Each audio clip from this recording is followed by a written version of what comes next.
దేవుని నామానికి వందనాలు. మీ అందరికీ కూడా దేవుని నామమున శుభములను తెలియజేస్తున్నా. మీ అందరికీ కూడా సమాధానము శుభము కలుగును గాక. ప్రతిరోజు నువ్వు చదువుతున్నటువంటి వాక్యమును, ఈ విధంగా వింటున్నటువంటి వాక్యమును నువ్వు ధ్యానించేటటువంటి వాడవై ఉండాలి.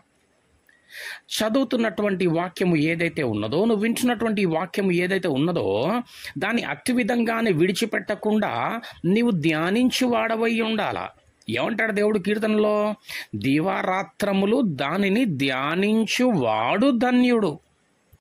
అట్టి విధంగా ఎప్పుడైతే నీవు విన్నటువంటి చదువుతున్నటువంటి వాక్యమును ధ్యానిస్తావో, వాక్యమై ఉన్నటువంటి దేవుడు సరి అయినటువంటి మార్గములో నడిపిస్తాడు. పాపమును జయించేటటువంటి బలమును అనుగ్రహిస్తాడు. దేవుని నామానికి స్తోత్రం.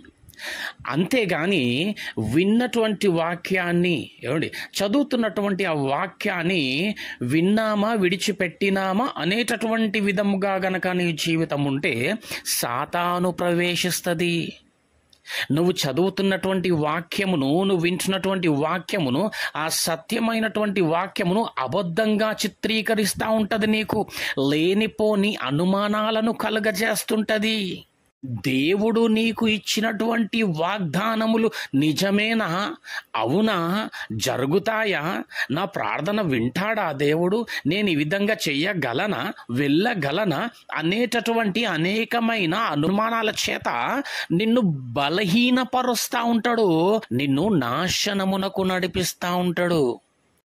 చూడండి, 91వ కీర్తనలో 3వ వచనంలో, నాశనకరమైన తెగులు రాకుండా నిన్ను రక్షించును. ఇది కూడా ఎక్కడి నుండి వస్తుందండి ఈ నాశనము అనేసి అంటే సాతాను నుండే. ఏమండి, పాపము వలన వచ్చు జీతము మరణము. నువ్వు ఎప్పుడైతే వాక్యమును ధ్యానించేవాడవుగా ఉండవో, వాక్యమును వినువాడవుగా ఉండవో, సాతాను నిన్ను పాపం అనేటటువంటి నాశనమునకు నడిపిస్తుంది. ఆ పాపము వలన వచ్చేటటువంటి జీతము మరణమే కదా. కొన్ని రకాల తెగుళ్ళు కదా, నాశనకరమైనటువంటి తెగుళ్ళు నిన్ను సమీపించకుండా, ఆ నాశనకరమైనటువంటి తెగుళ్ళు నిన్ను సమీపించకుండా, నిన్ను బాధపరచకుండా, నిన్ను గాయపరచకుండా, నిన్ను నష్టపోనివ్వకుండా నిన్ను రక్షించేటటువంటి దేవుడున్నాడు. ఆయన బలమైనటువంటి దేవుడు, బలాతిశయము గలవాడు. అందుకే దావీదేమంటాడు? నా బలమా. ఏమండి, దేవుణ్ణి ఏమంటున్నాడు ఆయన? నా బలమా. ఇంకా ఆకాశమందు నీవు తప్ప నాకు ఎవరున్నారు ప్రభువా? నీవే నా కొండ, నా కోట. ఎన్ని రకాలుగా దేవుణ్ణి కొనియాడుతూ ఉంటాడండి దావీదు గారు. ఎన్ని రకాలుగా దేవుణ్ణి కీర్తిస్తూ ఉంటున్నాడండి ఆయన. నా నీతికి ఆధారము నీవే ప్రభువా. మనలను విడిపించి రక్షించి నీతిమంతులుగా చేసినటువంటి వాడు. దేవునికి స్తోత్రం. ఏమండి, నిత్య నాశనం అంటే నిత్య నరకమే.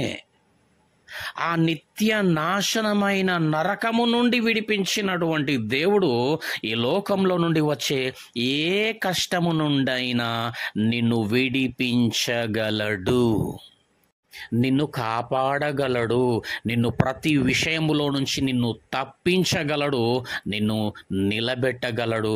నడిపించేటటువంటి నాయకుడు, నావికుడై ఉన్నాడు ఆయన.